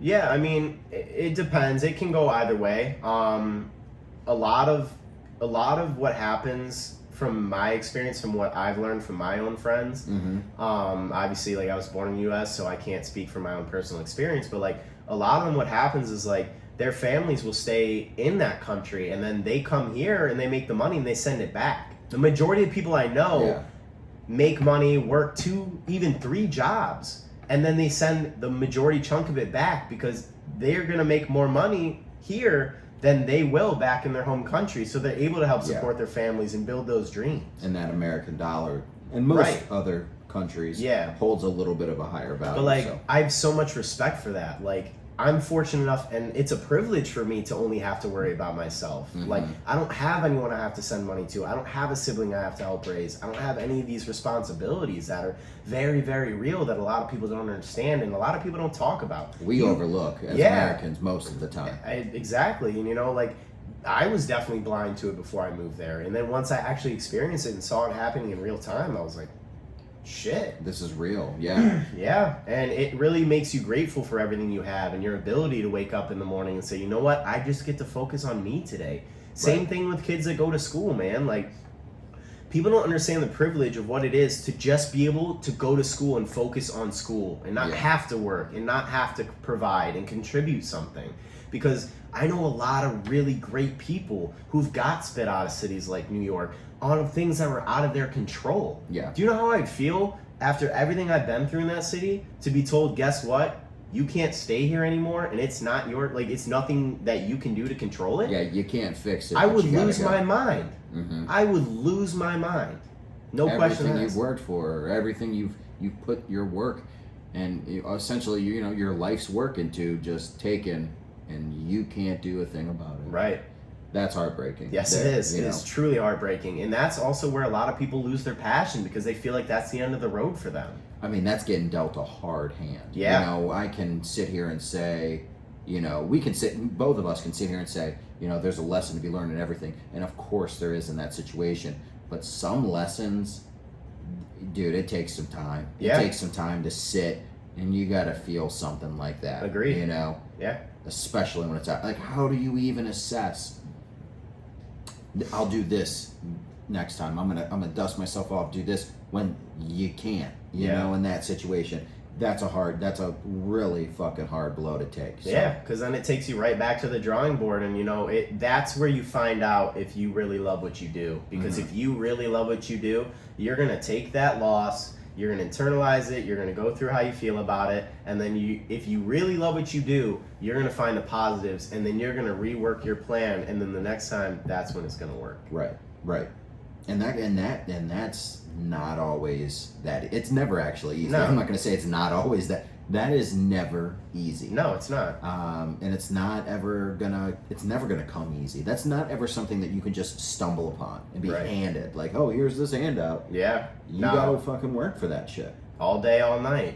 So you would say for the most part, I mean, and I know, you know, obviously before we went on air, but your communities are very, very tight, Yeah, correct? absolutely. Everyone kind of looks out for themselves. If you belong to that neighborhood where, you know, you've been in New York 5 years, you are a part of that neighborhood at this point. You know, like you are one with them. How does that work? You know, you said for the most part it's half Dominican, half Jewish. Do they at some point meet? I'm not saying just like in everyday life, but like where does the housing meet at some point where the two communities are actually together? Yeah, or it does. Because there's also a Jewish university that's on that side as well. So Okay. like that's kind of where that split happened. But again, like it does mesh together in one. It's not two divided neighborhoods. It does work cohesively. Right, there's not a and concrete especially fence. right, and at the same time too, like all the neighborhoods in New York that were like uptown, like the Bronx, Washington Heights, you know, places like that, you know, that people are like, oh, like people here are uptown and you're not from uptown or you don't live uptown. People are intimidated by that. Mhm. People hear uptown and they're like, ooh, like It takes balls. Or yeah, something, because right? they're like, I don't know what happens up there. I don't spend time there. But the reality is, man, like living uptown, like that's where the creativity starts. You I like see that. all these kids that, you know, maybe they don't have much in life, but they have a lot to offer and they have a dream. Got a vision, yeah. They have something they're chasing, and then they go out and, you know, maybe they're not successful at first. I sure as hell wasn't. And, you know, then they make something of themselves. It may not be today, it may not be tomorrow, it may not be in the next 2 to 3 years. Mm-hmm. But if that individual decides to keep pursuing what they love, sky's the limit. Yeah, eventually that's just gonna pop. It will come through. You Right. just have to keep believing in yourself first. So in those scenarios, obviously, you see some amazing things happen. Some amazing artists, musicians, street performers, Yeah. all kinds of Everybody things. loves street performers in New York, man. Oh, They are it's- truly talented and of a different breed. It's a part of New York, and then I think anytime it's such a big part of New York that like even you know the media and the you know the movies and shows, they can't even overlook it. Like they have to put that in because it wouldn't be a shot of New York without Right. street performers. Absolutely. Like when I ride And the I love subway every day to and from work, most days I see someone, you know, singing in the subway or performers dancing and doing full routines while the train is moving. Doing some bugged out shit. They was Like doing while some a bugged train out shit. is in motion, they are flipping, rolling, doing backflips, like literally like distorting their body around the poles that people are holding on to. Yeah. Like it is serious talent and it takes a serious amount of dedication to get to that point. Like That's got to be crazy to see in person. I was Insane. watching this little clip the other day. Actually, Jay-Z was saying, he's like, you know, like we as people, we see the final product and that's what we base our interpretation off of. But we don't see the hours, the days, the nights that goes into that routine. We don't see the hours, the days, the blood, the sweat, and the tears that goes into that plate. We don't see any of that. We just see a final product. Yep. So it makes it easy for people to come to a conclusion and say, oh, well, this person can do it, so can I. But when they really face the reality of it and see all the things and obstacles that person or those individuals had to endure in order to get to that level of success, or whatever success means to them, they're like, wow, I did not expect this. And a lot of times they give up. It's easy to think, oh, that can be easy, or I can do that. Or it's also easy to overlook, bash, shit on someone's work. And it's like, if you have any sympathy at all and you actually got to look at what it took for some people to give you that final presentation, you would never, you would never. And especially because this obviously brings me into my next question, especially if it's a dish, or if it's something that you just might not have the acquired taste for, Right. like, just because you don't like it doesn't mean that it is bad, Right. Obviously there's some meals that if they're shit, they're shit. I agree. But New York is known for some of the best restaurants in the world, but it's also known for having the best street food in the world. Yep. And in particular, some things that not the everyday person knows is, the Jamaican beef patties, the chopped cheeses, Yep. the Absolutely. fucking New York hot dog. As sus as a glizzy might be, that shit hits different in New York City. I don't eat those, but I'll let you hold that. Tell me, what is your favorite street food of all time in New York? Tell me this. What's your favorite? What's like an everyday I could eat this shit? And I forgot about pizza, Yeah. And what's something you haven't tried yet? If there is anything you haven't tried. So every day I can guarantee you, and if you ever followed me on Instagram and you've seen my posts in the last few years of me cooking eggs at 2:00 in the morning every single day of the week repetitively. Shout out to y'all. Appreciate the support. But that being said, I eat a bacon, egg, and cheese almost every single day of the week. New York staple for sure. Salt, pepper, ketchup, chow. Keep it simple. That's it. I like that. Get it on the Everything hero, bagel, American cheese. Keep it simple. plain boy or everything. It depends. Sometimes I'll switch it up and throw in an You're everything open bagel. to a few? Okay. But usually I just get it on a hero. That's what you meant by hero. Okay. Yeah. Okay. Gotcha. The bacon, egg, and cheese in New York is I be seeing them in some of their fucking bodega. I follow the amount of bodega Instagram pages I follow is probably unhealthy because I don't even live in New York, bro. Right. But with that being said, obviously their morning fucking menus hit different Yes, than they I do. think any other place in the world. Literally, it sounds so small and minuscule, but when you get up in the morning and you go to that bodega, mine's literally across the street from me. I spend hundreds of That's dollars a money, month dude. there. They know me on a first name basis. I'm friends with everyone, the whole family that owns it, the whole nine. Right. And you walk in there 8 o'clock, 9 o'clock in the morning, that bread just came in fresh. It's still hot. It's yes, still soft. sir. They make this beautiful bacon, egg, and cheese. You get the salt, you get the cheese, you get the egg, and then you bite in this perfectly toasted piece of bread, and you're just in pure heaven. And then you get that dollar coffee from the bodega that isn't going to be that great, but you know what you're buying, so It's you critical. co-sign it every single time. I love it. To this day, I will never not love it. That's those chopped cheese, pastelitos, ceviche, tamales, anything of that sort, man. Mhm. I am a human vacuum cleaner. You're gonna fuck There's not many things in this world I don't eat. I get down with that. Especially, being a chef for your career, you need to know what things taste like, and to be able to really, if you want to be able to show appreciation of one culture that's not your own, you have to make sure that you're not appropriating that. You have to make sure that you're giving the credit where it's deserved, and make sure that you understand the true origin, where that product came from.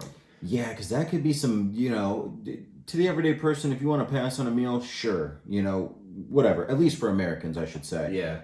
But there's times you don't get that choice.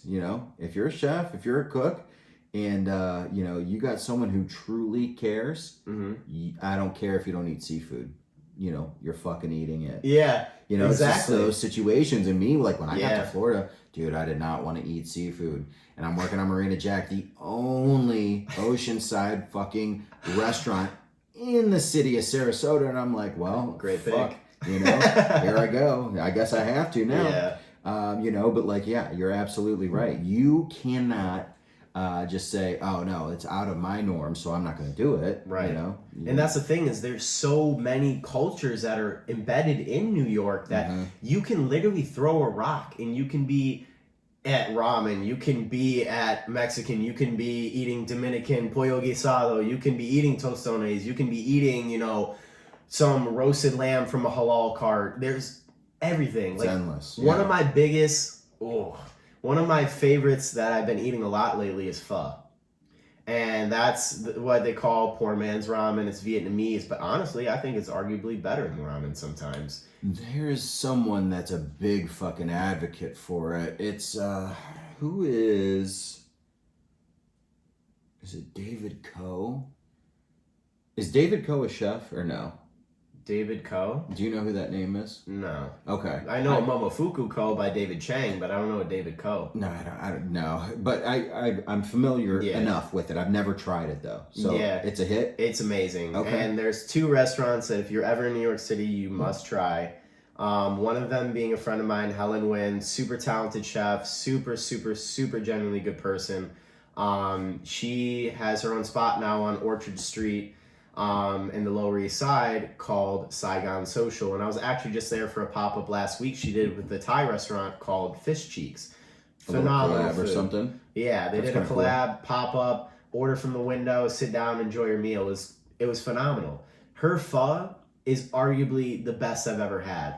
And I actually had an opportunity that I received from one of the other cooks I worked with at a restaurant in West Village, that I got to help her prep for one of her pop-ups where she was making pho in 120 quart pots on the stove. Jesus Christ. So I got to actually be a part of that and learn that process. And like, I don't remember a lot of it, like the full steps, but it's probably very fast paced. Well, that's the thing, is surprisingly it's not. It's all about time and roasting and putting in ingredients and putting them for X amount of time and then taking them out and then putting in a fresh version of it and like building layers of flavor. And it's a skill that I don't have that I really would like to have. Are you building that all based on like your base or your broth or something? Yeah. Like, is it, so it's to what like Americans would best know is like making like a soup of some sort then. Right. So using the term soup loosely. Did I just make a fucking no-no? No, you're okay. good. It's definitely using it loosely though, because like it's a lot of like protein, like throwing like briskets and top rounds and like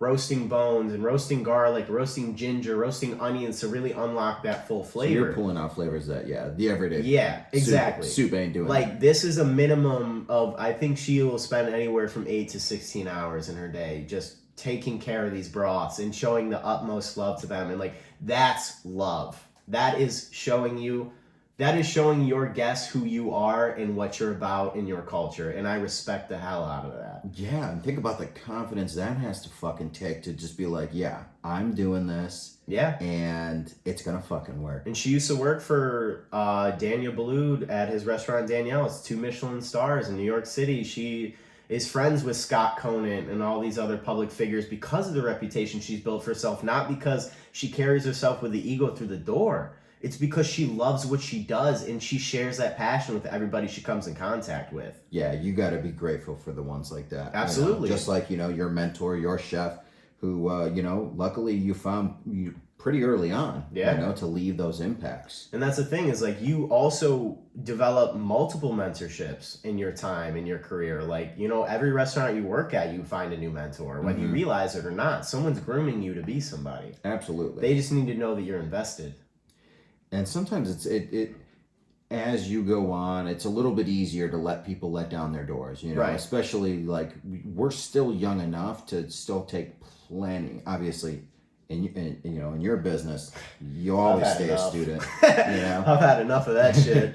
But we're still so young that like you can always just keep looking up for people and finding more information and unlocking new skill sets, and that to me is an amazing thing. And it's also reaching for your own higher purpose, for your own self. Like, another feather in your cap. Yep. And like, one of the most rewarding things, is like, when you get to a point where you get to be in that position of power, you really have to make a decision in that moment of who you're going to be as a leader.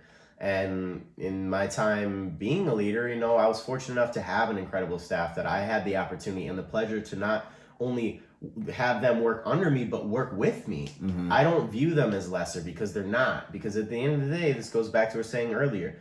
It doesn't matter how talented I am. I can't do it by myself. So That's if I don't your believe team. in my team, they aren't going to believe in me. And if Yeah. they don't believe in me, we're not going anywhere. And we're about to have the worst service of our life, and these guests are not coming back. I like that. It's all about being humble and understanding how you impact people. And like, I've been grateful to have an impact on people. And people think that you have to have 100,000 followers to, really make a mark, but you don't. You really don't. Couldn't be any farther from the truth. You Right. know? It's about how you carry yourself, who you are as a person, how you're willing to lend that hand that you wish someone would have extended to you when you needed it.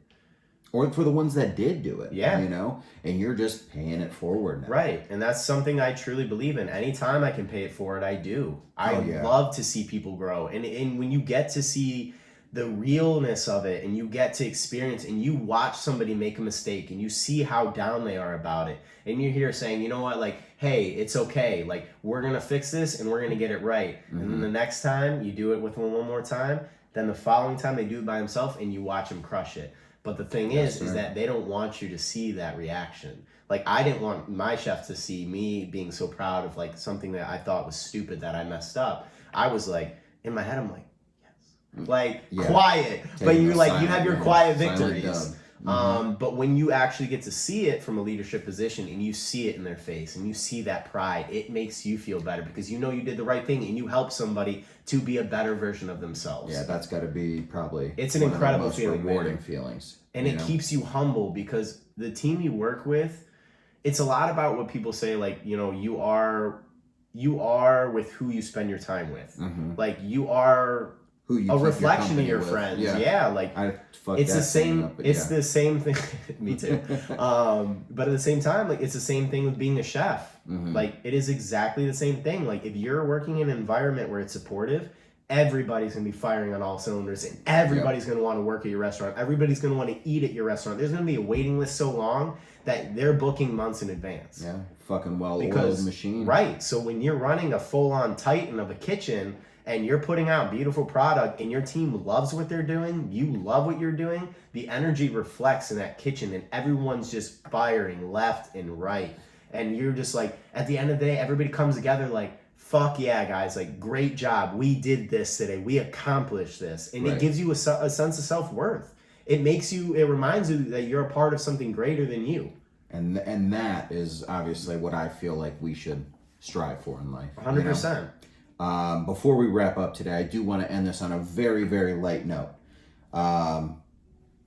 Culinary movies, do you find inspiration and shit like that? Here's what I've learned, To the everyday person, they can watch a movie like Chef or Burnt and love it. And then sometimes it depends on who you meet in the restaurant business, but some people fucking despise those movies. Yeah. And others, they're like, yeah, it's all right. I've never met someone like a true chef that's like, I fucking love Chef. But, I've definitely met people that are like, yeah, I like it. Yeah.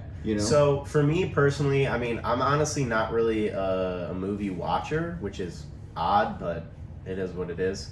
But like when it comes to stuff like food related, like documentaries, I'm definitely like, I'm all in that shit. Like, catch me on a documentary.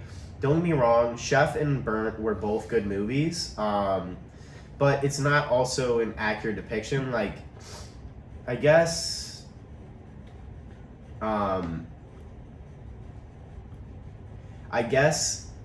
like for me, like, watching the movie Chef, or Burnt, like they're two very different scenarios. Like they start the same, but they end differently. And Chef is more so, about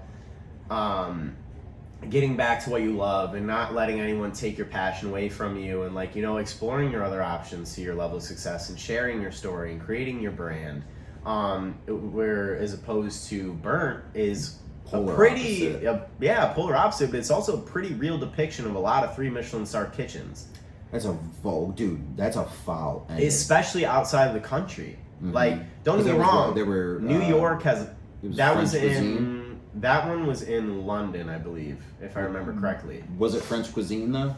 Yeah. Okay. If I remember correctly, it's been a minute since I've seen it. But that being said, like, that anger and that tension and that toxicity, like that's very alive and People real, holding and it grudges. happens every single day.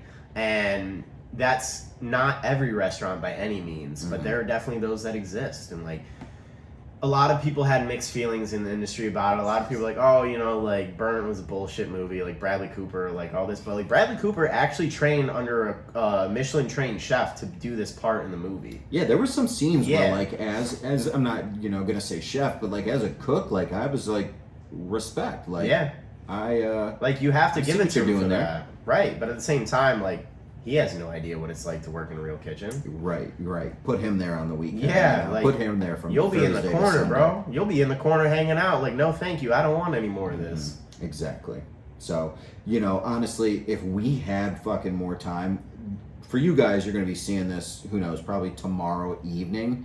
It's like 12 o'clock right now. We are recording in, the early hours of the morning now. So, thank you for being here, man. Thank you for having me. It's been a pleasure. Dude, you dropped what you had going on first day back in Ohio. Yeah. And you gave me this opportunity. So thank you. Before we close out, is there anyone you want to shout out? Anything else you want to say? I just want to say thank you to everyone who has been extremely supportive of me throughout my entire journey. Like it means a lot more than you'll ever know. There's a lot of late nights. There's a lot of dark places. There's a lot of bright lights and a lot of highs. But without having that support and people being able to really appreciate what you do and your gift and what you're able to provide for the world, there's truly nothing that compares to that. And like anyone who works for themselves, everyone who takes a chance on themselves, you're buying their product. Like we can't say thank you enough because you're just showing us how much you believe in us. And I look forward to the future and sharing more videos and recipes, and y'all catch me on some more podcasts and all that. So it won't be the last you've seen of me. So thank you all. Always love. I appreciate you. Awesome. Thank you again, guys. This is the end of season 3 of the Mind If I Crash podcast. Obviously, don't forget to like, comment, subscribe on whatever platform you're watching from. We will see you come season 4 here very soon. Big news on the way. We'll see you soon.